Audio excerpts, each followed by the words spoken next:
Hello दोस्तों, welcome back to my channel. मैं लेके आ गया हूँ आपके लिए एक और एक्सेल का वीडियो जिसमें आप सीखेंगे डेट बेस फिल्टरिंग। और इससे पहले हम लोगों ने इसमें टेक्स्ट बेस्ड और नंबर बेस्ड फिल्टरिंग देख लिया है। अभी हम लोग देखेंगे इसमें डेट बेस्ड फिल्टरिंग किस तरह से करते हैं। तो आइए शुरू करते हैं। तो जैसे ही आप ये डेट वाला कॉलम यहाँ पे है, तो जैसे ही आप डेट में जाएंगे तो यहाँ पे डिफरेंट डिफरेंट डेट ऑलरेडी मैंने डाटा में डाल दी है। तो अगर आपको इस पर फ़िल्टर करना है तो सबसे पहले आपके पास शॉर्टकट की है कंट्रोल शिफ्ट और एल।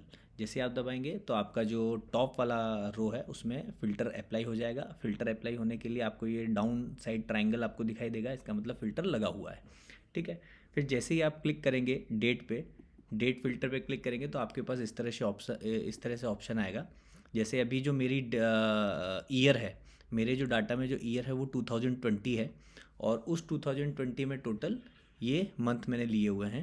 तो जैसे ही मेरे को किसी एक पर्टिकुलर जनवरी या फरवरी का या मार्च का कोई भी डेट है, मार्च में इतने सारे डेट हैं क्योंकि उसमें 31 तक है और अप्रैल में भी काफ़ी सारे डेट्स हैं।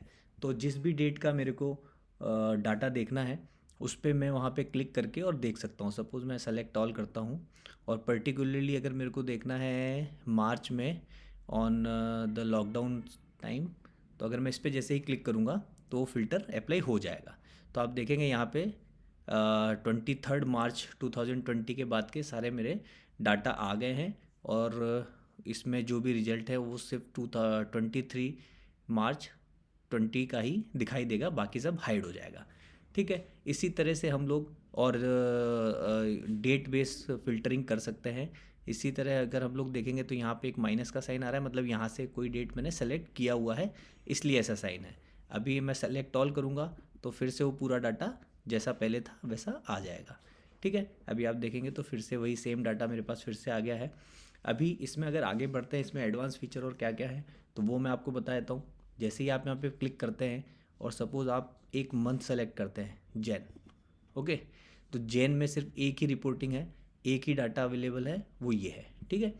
अभी इसमें एडवांस फीचर क्या है, सबसे पहले तो आपने डेट लगाया तो वो डेट का डाटा आपके सामने आ गया। साथ में फ़िल्टर इस कॉलम में कहाँ लगा हुआ है उसका सिंबल है, एक फ़नल का सिंबल। अगर ये फ़नल कहीं पे लगा हुआ है, ये देख रहे हो डाउन ट्रायंगल छोटा हो गया और पास में एक फ़नल सिंबल दिख रहा है, इसका मतलब है इस कॉलम में हमारा फ़िल्टर लगा हुआ है। ठीक है।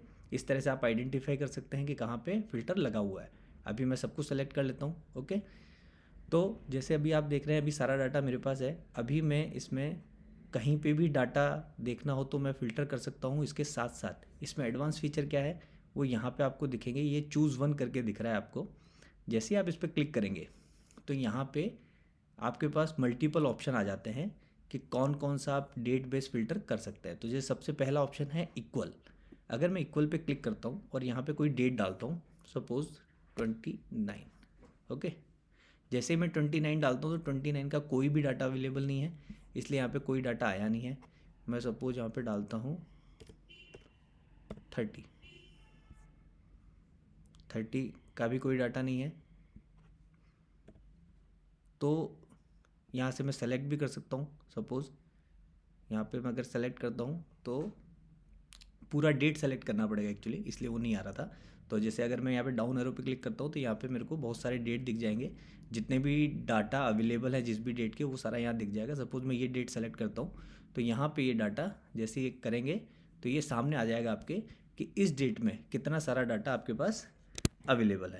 या आप नीचे में देख रहे हैं यहाँ तक टोटल यहाँ तक आपको दिख रहा है। अभी फिर से अपन ऊपर जाएंगे, इसका शॉर्टकट की मैंने बताया है control down arrow control up arrow. ठीक है। इसके साथ ही अब ये इक्वल्स ओनली वन डेट का अगर देखना है तो ऐसा है, लेकिन इसके साथ हमारे पास ऑप्शन और भी अवेलेबल है। बिफोर, सपोज़ मेरे को 19 से पहले के देखना है तो 19 से पहले के केसेस आ जाएंगे बिफोर में। आफ्टर देखना है, आफ्टर 19 कितने केसेस हैं वो आप इस तरह से देख सकते हैं एक डेट सेलेक्ट करके। इसी तरह बिटवीन, यहाँ पे आपको दो डेट सेलेक्ट करनी पड़ेगी कि किससे बिटवीन। यहाँ पे आप डायरेक्ट ये एरो लेंगे और यहाँ पे आप सपोज ये सेलेक्ट करते हैं तो आपका ये डाटा 19 से लेके 31 तक में का ही आएगा और कोई भी डाटा इसमें अवेलेबल नहीं रहेगा। ये देखिए ये इसमें इंक्लूडेड नहीं है, 30 और 19 इसमें इंक्लूडेड नहीं है, तो आफ्टर 19 और बिफोर 31। इसी तरह से अगर अपन आगे चलते हैं, आफ्टर बिटवीन ले लिया था अपन ने, बिटवीन आफ्टर टुमारो।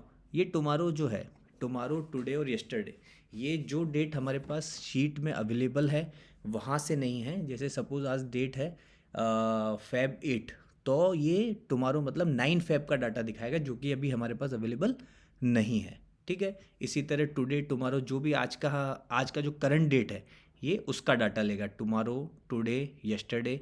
इसी तरह next week, this week, last week. Last week में अगर वैसे ये पुराना डाटा है 2020 का, अभी हम 2026 में है, तो वो आप इस तरह से देख सकते हैं। जो भी आपके पास करंट डाटा अवेलेबल है उसमें आप इस तरह से देख सकते हैं, नेक्स्ट मंथ का, दिस मंथ का, लास्ट मंथ का। ये प्रोजेक्ट अगर किसी के पास है, कोई सेल्स का रिपोर्ट अगर कोई बना रहा है, तो वहाँ पे उसको ये बहुत हेल्प करेगा। इसी तरह नेक्स्ट क्वार्टर में क्या का देखना है, दिस क्वार्टर का देखना है, लास्ट क्वार्टर का देखना है, तो यहाँ पे ये सारा डाटा हम लोग देख सकते हैं और फिल्टर उस बेसिस पे कर सकते हैं। थोड़ा फास्ट हो जाता है करना उसको। इसी तरह आगे बढ़ते हैं। सपोज़ किसी की सेल्स फोरकास्टिंग अगर किसी को दिखानी है और उन्होंने बना के रखा, तो नेक्स्ट ईयर में क्या करना है वो आप डाटा अगर है तो आप यहाँ पे प्रेजेंट कर सकते हैं। दिस ईयर क्या चल रहा है, सपोज़ करंट अगर किसी को दिखाना है कि करंट में उसका क्या सिनारियो है सेल्स फोरकास्टिंग का, या किसी भी तरह का कोई भी अगर कॉरपोरेट रिपोर्ट बनाना है तो उसमें हम लोग कर सकते हैं। और this year, last year, year to date, ये सारे ऑप्शंस अपने पास इसमें अवेलेबल हैं। आप एक बार जाइए, प्रैक्टिस कीजिए, आपको ये चीज़ें समझ में आ जाएगी जिस तरह से मैंने सिंपल लैंग्वेज में समझाया है। और अगर आपको कुछ चीज़ समझ में नहीं आती है तो आप डायरेक्टली कमेंट करके मेरे को बता सकते हैं, मैं उस पर दोबारा एक वीडियो बना दूंगा। जो भी अगर आपका कोई भी ऐसा टॉपिक है जिस पे मेरे को वीडियो बनाना चाहिए, तो आप प्लीज़ कमेंट करें, मुझे बताएं कि मैं आपको उस पर वीडियो चाहिए, मैं उस टॉपिक पर वीडियो लेके आ जाऊँगा। और इसी के साथ इस वीडियो को हम यहीं ख़त्म करते हैं। Thank you so much. सबसे पहले मैं आपको सभी को बहुत बहुत धन्यवाद देता हूँ कि आपने मुझे इतना सपोर्ट किया, मेरे साथ बने रहे। Thank you so much. इसी तरह अपने भाई का साथ देते रहिए, मैं इसी तरह आपके लिए नए नए वीडियो एक्सेल सीखने के लिए लाता रहूँगा। Thank you so much.